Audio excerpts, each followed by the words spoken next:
First of all, क्या सुमित भाई ये युद्ध विराम हुआ? टेम्पररी युद्ध विराम है। जॉर्डन के ऊपर ट्रोल्स देखे गए, इब्रिल पे अटैक हुआ, टैंकर अटैक हो रहे हैं, ईरान का टैंकर ठोका गया, सऊदियों के 3 टैंकर हिट हुए और कहीं इधर उधर से खबरें आ रही है। बंदरा लांगे में कुछ एक्सप्लोजन हुए, बंदराबास के पास कुछ हुआ, पर इन सबको डिसमिस किया जा रहा, कह रहा नहीं जी सीज फायर मेंटेन्ड है। और आखिर अगर अमेरिका ने सीज फायर नहीं, सीज फायर नहीं था, सीज फायर नहीं था, यही तो आप फंस गए।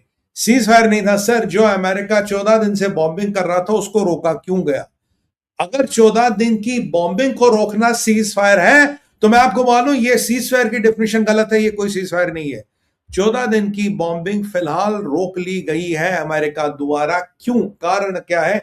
इसके पीछे के कारक क्या है? एक इंपॉर्टेंट चीज जो अमेरिकन ने बोला कि ब्रैड कूपर ने ट्रंप को, ब्रैड कूपर जो सेंटकॉम हेड है, इन्होंने ट्रंप को कन्विंस किया, बोला सर हमारे मिलिट्री ऑब्जेक्टिव्स अचीव हो गए हैं और इसके अलावा अगर हम बॉम्बिंग करेंगे तो हमारी रिटर्न ऑफ इन्वेस्टमेंट ज्यादा नहीं है। मतलब कि $1 मिलियन का मिसाइल गिराएंगे नीचे झोपड़ा, तो झोपड़े में $1 मिलियन का मिसाइल गिरा के क्या मिलेगा? तो ईरान की हालत खराब हो गई, जो हमारे मिलिट्री ऑब्जेक्ट्स थे, सॉफ्टनिंग ऑफ एयर डिफेंसेस इत्यादि, वो सारे मेट हो गए। So we don't need to go on a overdrive of bombing, ये ब्रैड कूपर ने कहा था। बट क्या ये सच है? क्या कहानी कुछ या कुछ कहानी और है? अमेरिका ने अपना जो ये पीस मील जॉब था इसको रोकने का कोई कारण नहीं है, जबकि ट्रंप बोल रहे थे विल टेक ईरान पीस में पीस। तो अगर ये ट्रंप कह रहे थे तो फिर ब्रैड कूपर ने ये क्यों कहा कि हमारे मिलिट्री ऑब्जेक्टिव्स अचीव हो गए? 3 स्कूल ऑफ थॉट है जो सबसे पहले मैं आपसे डिस्कस करना चाहूंगा। सबसे पहले है has America run out of ammunitions. Ammunitions में मेरा मतलब विशेषकर है interceptors. Has America run out of interceptors? क्योंकि ऐसा माना जाता है कि इंटरसेप्टर्स की किल्लत है, इंटरसेप्टर्स कम हो गए, क्योंकि आप हर बार एक मिसाइल चलाओगे, ड्रोन चलाओगे तो आपको इंटरसेप्टर चाहिए। अब मार्को रूबियो कह रहे थे कि भाई हम तो एक विशेष तरह के इंटरसेप्टर, एक फैक्ट्री 6 बनाती है साल में। तो मान लीजिए आपके पास 1000 इंटरसेप्टर थे, already come to maybe 400 600, so you have decided to stop it कि भाई इट्स नॉट वर्थ इट। और मैंने आपको कहा था कि अमेरिकन काफी मिसाइल्स को छोड़ देते हैं और काफी मिसाइल्स को इधर उधर, घास का मैदान हो, डेजर्ट हो, wherever, they let them go and hit. Even जो 5th फ्लीट का हेडक्वार्टर है जो अमेरिका ने खाली किया, ईरान को बड़ा फैंसी है कि वो 5th फ्लीट के हेडक्वार्टर को अटैक करे और वहां मिसाइलें भेजे, और इन मिसाइलों को भी जानबूझ के जाने दिया जाता है so that they hit and hit nothing. But Iran को यह कहने को जरूर मिलता, हाँ हमने 5th फ्लीट का हेडक्वार्टर बहरीन में स्टक किया, वहां मतलब चिड़िया का बच्चा नहीं रहता, आप जाके स्टक कर लो, क्या फर्क पड़ता है? तो पर एक जो डिस्कशन पॉइंट था कि क्या ऐसे हुआ था। अगर मैं आपको बोलूं कि 5th फ्लीट के हेडक्वार्टर पे काफी मिसाइलें जाने देगी, अगर मैं आपको बोलूं काफी अमेरिकन बेसिस जिनको खाली किया गया वहां मिसाइलें जाने दी, अगर मैं आपको बोलूं काफी ऐसे टारगेट्स जिनको टारगेट करना था, they will not to be done because they were considered to be low value target. Sir मेरी कॉफी आ गई, आपका बहुत बहुत धन्यवाद,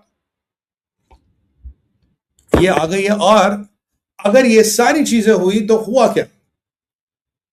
Lot of missiles were let go and hit the targets. One, Iran gets a prize, false pride कि हमने hit किया। दूसरा, you were trying to save interceptors. अब इंटरसेप्टर बचाने का लॉजिक है, आपका स्टॉक प्लीट खत्म हो रहा है। दूसरा है you are preparing for something big. देखिए, जब आपको बड़े जंग की तैयारी करनी है, आपको इधर उधर के खर्चे कटेल करने। क्यों? जब आप बड़ा जंग करोगे, जो ट्रंप की एक्सपर्ट से मीटिंग हुई थी, उनके एडवाइजर से मीटिंग हुई थी, उन्होंने कहा था आप बड़े जंग की तैयारी करोगे, अगर आप न्यूक्लियर हिट करोगे, Iran will retaliate with all it's might. और ईरान के रिटेलिएशन में एक हमेशा पॉइंट आपको बजट करना पड़ेगा, वह इजराइल। बिकॉज ईरान में एक विचार है, एक धारणा है कि अगर हम पूरी ताकत हफ्ता 2 हफ्ता इजराइल पे लगा दे, कैन वी पियर्स इजराइल? क्या हम इजराइल को निरस्त कर सकते हैं? क्या हम इजराइल को खत्म कर सकते हैं? मान लीजिए हमने पूरी ताकत इजराइल पे लगा दी हफ्ता 2 हफ्ता, can we get rid of Israel? यानी कि हम कहीं इधर उधर नहीं जाएंगे, पूरी ताकत इजराइल पे लगाएंगे हफ्ता 2 हफ्ता, 4 दिन 5 दिन, जो भी हम कर सके।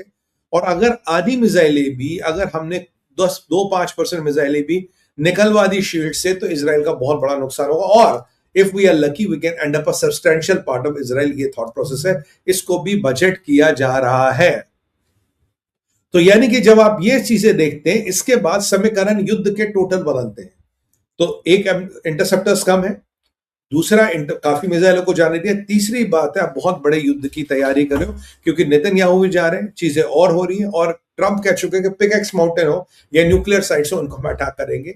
और ये जो सॉफ्टनिंग ऑफ द टारगेट्स हो रही थी, जिसे प्रिवेंटिव मिलिट्री स्ट्राइक्स अमेरिका कहता है, मैं कहता हूं softening of the military targets, वो काफी कंसिडरेबल टाइम तक हो गया। अब आप एक बड़े हमले, एक बड़े आघात की तैयारी करोगे, इसीलिए आपको ये रोज की सॉर्टियां, रोज का सॉफ्टनिंग रुकवानी पड़ेगी, because you achieved your desired results.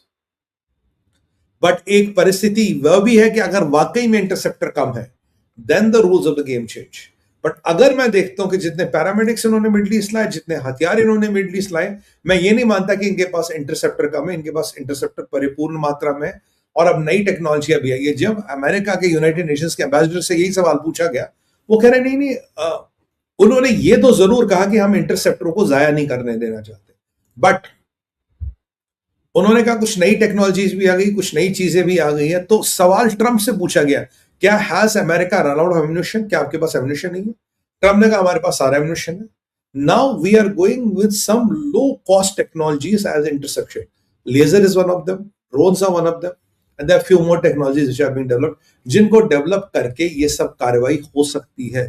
But कहीं ना कहीं कुछ ना कुछ गड़बड़ है, there is something wrong somewhere. So it's not कि they have run out of ammunition, but ammunition जो पाइल है वो कम हो गया है। और अमेरिकन का कहना है कि भाई हमने यूक्रेन को बहुत इंटरसेप्टर दे दिए, हमने इंटरसेप्टर बहुत बांट दिए, बर्बाद कर दिए, उसके कारण आज हमारे इंटरसेप्टर कहीं ना कहीं कम है। तो कुछ एम्युनिशन वाला इशू तो लगता है बॉस, और it's just a dissonance which you are trying to create so that आप ईरान को ये यकीन दिला दो हमारे पास इंटरसेप्टर नहीं है, we cannot handle a full-fledged attack from Iran. Let Iran in this be in this fool's paradise, and you do whatever you have to do. ये भी एक पूरी चांस है. So this is also one of the chance which we are talking about.